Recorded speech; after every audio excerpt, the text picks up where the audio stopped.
The next caller, journalist is Ravi Budarabu from Real Republic in Singapore. Mr. Ravi, please go ahead. Thank you, madam.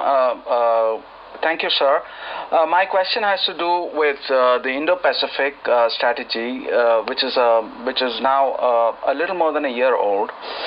And for the past, say, since mid-April or so, it has sort of been noticed that the U.S. administration has stepped up pressure on China. Apart from the trade deals and trade negotiations, etc., there is the naval chief, the chief of operations, in a recent testimony to the Congress last month, likened China to an anaconda enwrapping its next meal.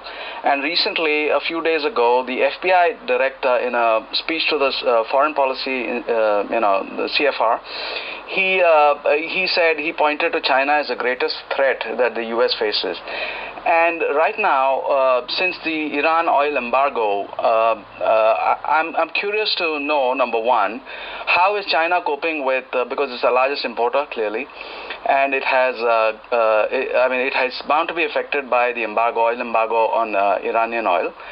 And the other thing is, the other party is India, which is almost, not only Japan, but it is also in the center of this Indo-Pacific policy after Prime Minister Narendra Modi declared this Indo-Pacific policy, which he announced at the Shangri-La Dialogue last year.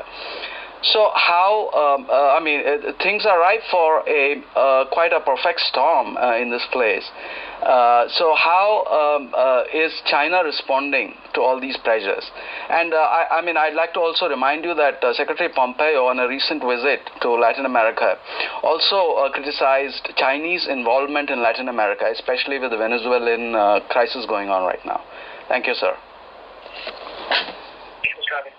Thank you. Obviously, China is a significant factor in the Indo-Pacific.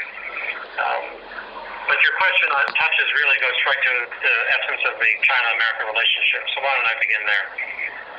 We want a constructive relationship with China. We want one that produces results for our people, for others involved.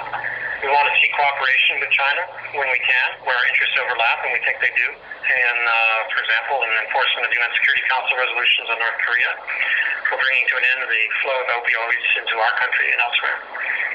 But where we aren't able to find that kind of cooperation, we're going to be actively defending American interests and values, and those of our allies. And that is in areas, some of which you touched on, trade, religious freedom, human rights, and predatory and aggressive action in the South China Sea and even further afield. But all of this, I come back to the point, our goal is to have a constructive relationship. And I think that in the case of trade, for example, the objective is fair and reciprocal trade.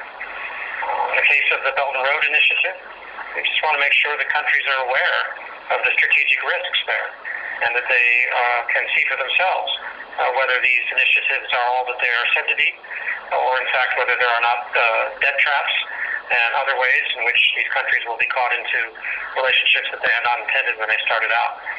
But our own approach is different in the sense that it's based on a fundamentally different approach to economic development and governance, one in which the free market and free and fair trade are key elements to this, market-driven investments rather than state-driven investments. Last thing, the South China Sea, you didn't mention it, but I think it's pertinent to your question. We have interest there. ASEAN clearly has interest there. So many of the ASEAN states border the South China Sea. We want to make sure that what happens there is based on the rule of law, and that there be a code of conduct that is based on law and enshrines freedom of navigation and other activities. So we're talking about peaceful resolutions of problems, not taking sides, and making sure that countries feel that they're free from coercive behavior. That's the fundamental difference we see, and one in which we believe our Indo-Pacific strategy is promoting effectively across the region. Thank you. Thank you.